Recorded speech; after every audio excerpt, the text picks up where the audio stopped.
Welcome to the Software Report, a leading information source on software companies and solutions. In this episode, we speak with Trevor Kaufman, CEO of Piano, a digital experience platform that helps organizations understand customer behavior and deliver personalized experiences across channels. Piano unifies customer data, analyzes engagement and behavior metrics, and enables companies to tailor content, offers, and journeys in real time. The platform is widely used by global media, aviation, financial services, and retail organizations managing direct-to-consumer relationships at scale. Kaufman joined Piano's founding team in its early days as Tinypass and helped grow the business before leading its evolution through a series of acquisitions that expanded its analytics, personalization, and engagement capabilities. Under his leadership, Piano has scaled into a global platform serving publishers and enterprises navigating subscription, engagement, and monetization challenges. I'm your host, RJ Lumba. We hope you enjoy the show. If you like the episode, click to follow. Trevor, great to see you. Thanks for taking the time. Thanks for having me, RJ. Always a pleasure to speak with a fellow Wahoo. Nice. Saw that you graduated from UVA. You didn't warn me ahead of time. Yeah. Wahoo, baby. Yeah, Wahoo. We've had a great sports season in football, and the basketball team is looking promising. So good things to come. Yeah, we're always in the hunt, Right, exactly. And are you based in Philly? I am. Yeah, I'm in between Philly and my family's in Bryn Mawr. We have an office in Philly and an office in New York, and most of our business is in Europe. Okay, got it. Yeah, because I noticed, was it that Tinypass was more in your area? So the Netherlands, though, is another location for the company. Right. So that's really our commercial headquarters. So we have a bunch of folks there. And the way Piano evolved, a majority of our business is in Europe, both because we made acquisitions there and because we work a lot with publishers, and there's a lot of them in Europe. So that's been a really great territory for us. So we have a number of offices in Europe, with Amsterdam being the head of it. Got it. Yeah, maybe a good way to kick off here is to talk a little bit more about the history, because it goes back to the Tinypass days. And you have a long history leading companies, but maybe let's start at the origination of the Piano story. Well, RJ, I was born as an extremely young child. So, I was really coming fresh to it then. So I had had a long background in the agency business, running digital agency businesses, and then sold a company I had started to WPP in 2007, and then ran a conglomerative network of agencies for them for a bit, and wanted to get back into entrepreneurship. And, you look around at all the ideas you've had and that exist in the world when you're coming to that. And I thought the biggest problem on the internet is the business model for journalistic content. Even then, and we're talking about 2012, it wasn't really clear how people could make money in a sustainable way from articles. And yet, the article economy is enormous. The fourth estate is a critical part of democracy and always under threat. So I thought, if we could figure this out on the internet, that would be a way to build a great company and a way to improve the environment at the same time. And so we had this idea that we tried to incubate for a while within WPP, and that wasn't successful for a variety of reasons, that consumers would sort of fill up a wallet of money and then pay as they go and consume content around the web. And we tried to sell publishers on that, and publishers basically said, look, we have a lot of technical challenges and a lot of business model problems, but we don't really need a new widget or a new business model. We're focused on fundamental things of identity, being able to charge money for stuff, running our website experiences properly, matching up a subscriber across channels, being able to provide them with customer care, like really fundamental blocking and tackling. And so it became clear to me that for any new business model to work, the media business really needed to be replumbed to an extent, because all these publishing companies and video companies as well were coming to a direct-to-consumer world for the first time, effectively.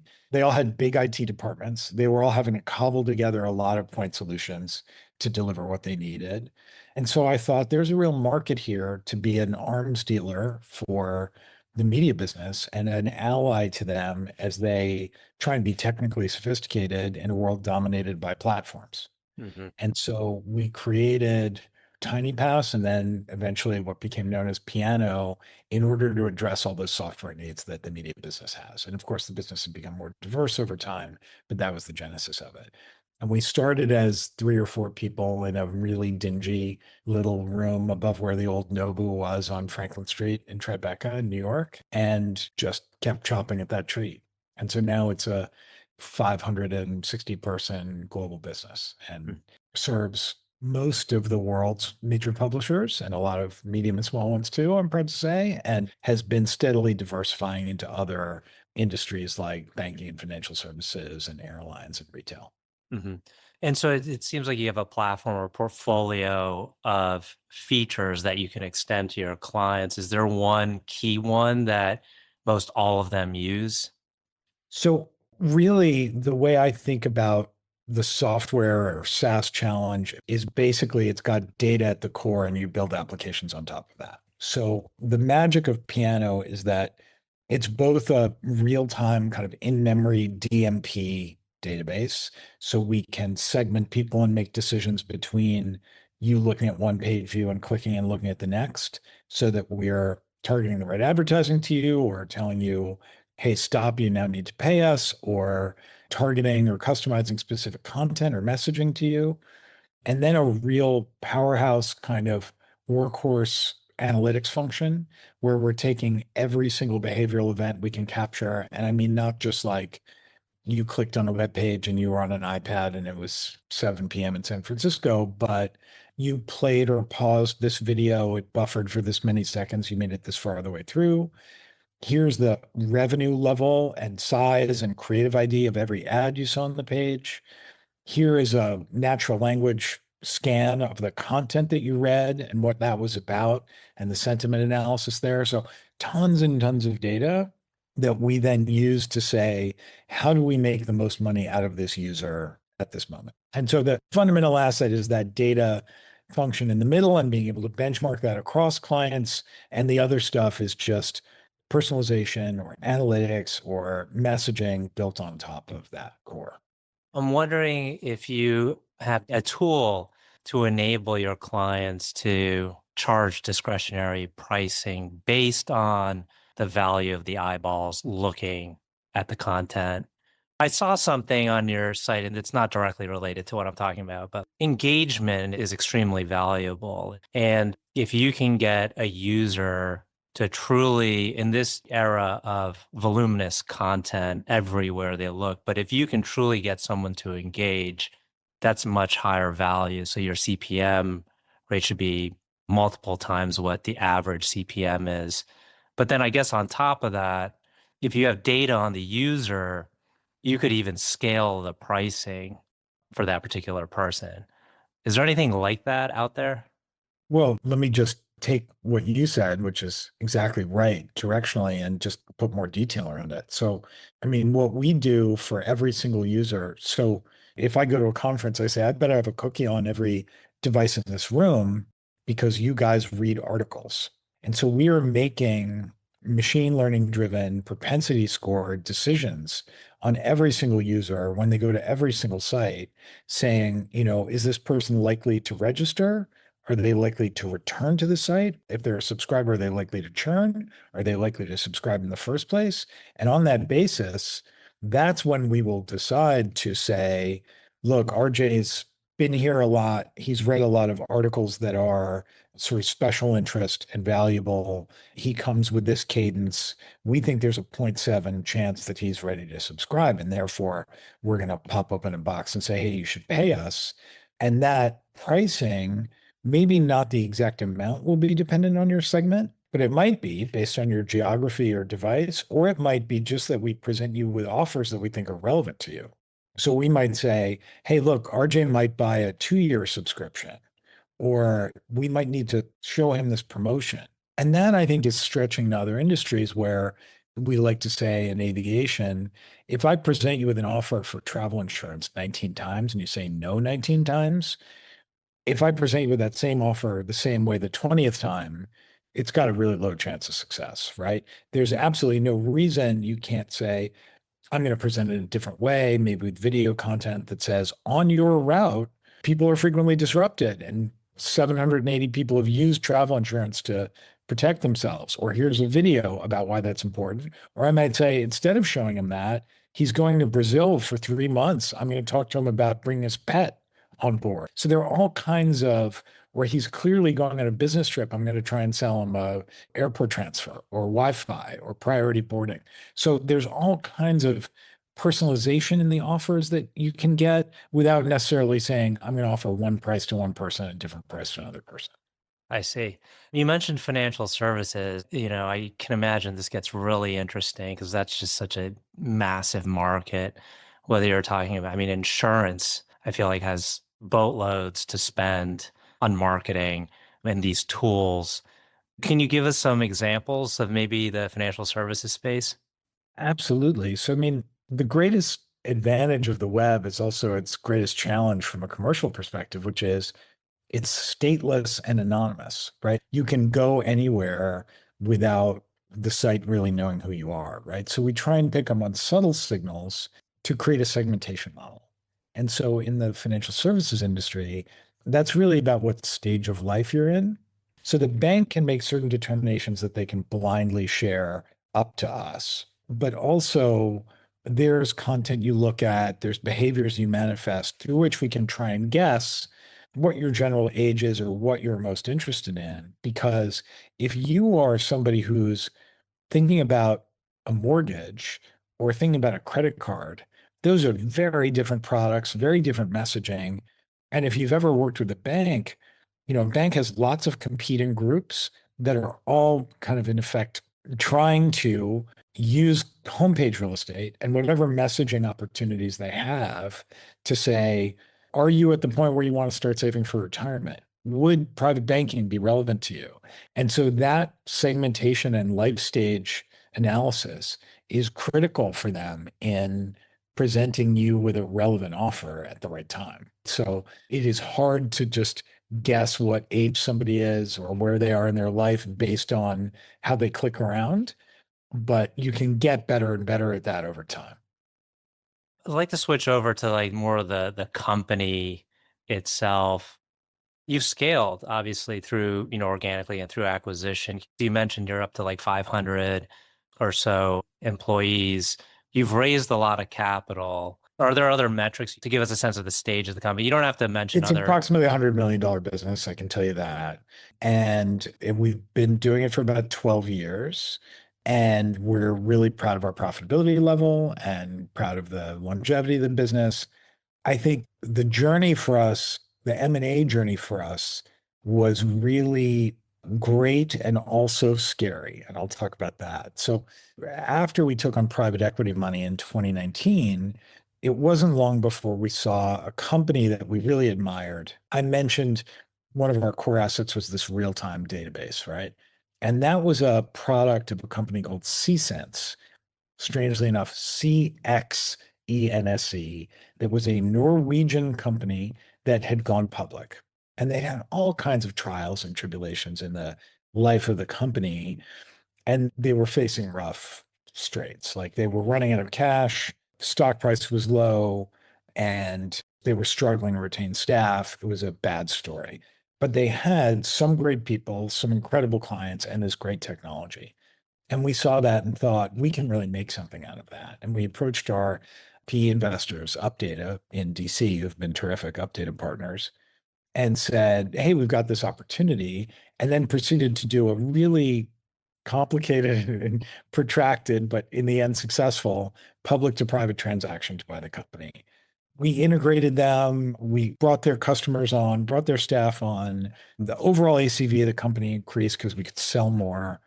And it was just a really successful story. And so we started looking at the world and we said, okay, well, if we can buy companies like that for roughly 2x revenue, and we think we traded a higher multiple, and we're in a zero interest rate world, so it's not a big drain on monthly cash, maybe we can repeat this playbook a few times and make more accretive acquisitions. We did that three more times. We bought a company from Axel Springer called Solera One, which was a direct competitor in Germany. We bought a really incredible French analytics business called AT Internet in Bordeaux. And we bought a business called Social Flow in New York, which was an organic social media business for publishers. And that built and rounded out the stack that we have now. I think it was difficult for us when interest rates became non-zero and went up by 550 basis points over the course of a little more than a year. And so that drove a lot of push towards profitability and being cash flow positive. But we weathered that storm, and the company is now a lot stronger for it. And is that the debt financings that you were taking on from Sixth Street? That's exactly right. Yeah. Yeah, Update is great, by the way. We know them fairly well. Yeah, I thought that was super interesting, the sequence of your capital raises. And so they're coinciding with these acquisitions. And then you just, I think, recently completed another round of financing. Yeah, we refinanced the Sixth Street debt with debt from Runway Yeah. on Crosby Street. And they've also been fantastic. And that's been a really good move. We brought in an LP of Updata who provided a little equity, and we refinanced the debt with Runway. And that's put the business on a bit more stable footing. Yeah. There's another great UVA guy over at Update. I wonder if you deal with him, Braden. I do deal with Braden. Yeah, Braden's a great. Yeah. Yeah. Awesome. One thing we do like to touch on is how investors have helped. Like aside from the financial capital and thinking through capital structure, stuff like that, how has Updata provided value? If I had to use two words for them, I would say trusting and supportive. They've really, backed a lot of our plays. The SaaS market, well, let's face it, has become more challenging, right? Yeah. Valuations have been cut a lot. And so you need a more long-term view, right? And those guys have been patient, insulated us from any fund dynamics they might have had, and have really, backed us as we made those acquisitions, as we've done a lot of restructuring and changes internally to orient towards growth, and frankly, taking a lot of risks. I mean, you look at a company like Piano, who started out saying, we're going to address the media business and this particular kind of charging for content problem. And the good news and the bad news with Piano is, arrogance aside, we've kind of won that market. Top five newspapers in Japan are all on Piano. South China Morning Post, Sydney Morning Herald, that's Asia, and real prevalence in the doc market. In the UK, we have, incredible customers like the Telegraph, and, the US, you go down the Eastern Seaboard and it's Boston Globe, Philadelphia Inquirer, Wall Street Journal, Atlanta Journal-Constitution, and lots of great other companies like Hearst or America's Test Kitchen. I mean, it's just one really cool, and broadcasters like BBC Plus or CNN Plus, like really great subscription businesses. And so, the challenge for Piano is they're just not making a whole lot of more media subscription businesses, right? So there are still some great clients out there that we want to go get. But what we've been doing is diversifying our offering through analytics, right? Where we work with a lot of companies outside of media, again, banks and retail, most specifically, and then signing airlines on the activation, personalization side of our business, BFSI. So, it's been not a pivot because we've been staying with publishing, but it's been a market expansion. And back to Updated, they've really been terrific as we've been looking out on the horizon and trying to grow the market and getting their support. Mm-hmm. And with AI, how have you been interacting with it? Has it been like a solution you offer to clients? Has it been something you leverage internally to make your processes more efficient? Yeah. So I mentioned we talked about these acquisitions, and we talked about, the kind of things that we do for customers. And Piano is a very big platform where there's identity related stuff and transactions with subscription and personalization. Clients are integrating outside systems with Piano. They're tagging all their pages with Piano. And that creates a big support burden because it's support, it's training, it's documentation where clients have really said, like, I have this very specific question about how to get this done with a Piano platform in my business.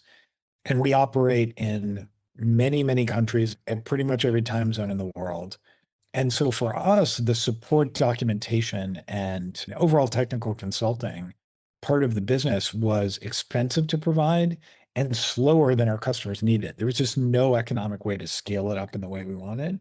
So for us, we were really early in AI-ification of our support documentation consulting function. Hmm. So we built our own application, AI application based on ChatGPT that the first thing we did is build that consults all of our material, all of our product documentation, Confluence pages, every Zendesk ticket we have really goes deep on all that stuff to answer questions. So when a customer has a question now, they say, I want to open a ticket about this. And the AI agent helps create that ticket for them, but also says, well, I'm going to create that ticket for a human being, but here's how I would address this problem. Does that answer your question? We keep on loading more information into that and training it and also giving it more kind of agentic ability to take action on the customer's behalf. If they say, hey, why did this user get this email twice? Or why was this person not charged in February or whatever it is, the agent can research that for them. And that's been tremendously powerful. And that was the first thing we did. And the experience building that and working on that and launching it to clients was super valuable in terms of thinking about AI in the product. Mm. So on the analytics side now, all the analysis comes automated from AI. So if you have a particular report, the AI is not just looking at that report and saying, I went from A down to B, and that's a 12% decrease. It's saying that could be because it's consulting many, many more reports, because we have these groups of relevant data sets that the AI can look at. So that's tremendously powerful if you're running a subscription business or an online retail business where it can say, this conversion rate went up, but it might be because you changed this or you added this. And as we make that cross customer, it can say, I tend to see when people change their graphical template to do this, it has a lift of 3%, right? And that's super valuable, right? Or when you ask people to register, if you put in 2 steps, it decreases the registration rate by 5% or whatever those metrics are. And so our clients are really loving that AI data analysis. What we're trying to do more now is automating the circulation process. So our customers in media subscription are constantly coming up with more and more segments of audience, creating custom experiences for them to try to offer them things that are relevant and make more money out of each individual user. And that, unfortunately, from a labor perspective, is diminishing returns, right? The smaller you make the group, the smaller the yield will be off of that thing. But if AI does that, you can really maximize that revenue curve. And that's where we're focused next. Awesome. We're coming up on time. I have like 3 or 4 questions left. Maybe we could do these in more like a rapid fire round. Speed round, I love it. Okay, speed round. Here we go. Here's the first one. How has the way you lead changed over the years, given that you've been in several different corporations and in leadership positions? I get calmer as I get older, RJ. Okay, very good. How would you describe the culture of Piano? Kind, collaborative, and inquisitive. It's a really mutually supportive group of great people. Can you tell us about a person who's had a profound influence on you? Ooh, that's hard to answer right off the bat. I will just say, as an entrepreneur, you can get so close to specific issues and to your business problem. And I've really valued it. I mean, a ton of people, and it's a long list, who provide me with perspective. Last question. Can you tell us about a charity, cause, or other endeavor that you're passionate about? Yeah, I live outside of Philadelphia. The homelessness and drug problem in Philadelphia is really, really acute. There's a particular tragedy to it because I grew up in Manhattan and you walk by people in Manhattan and they have a little like hut set up almost.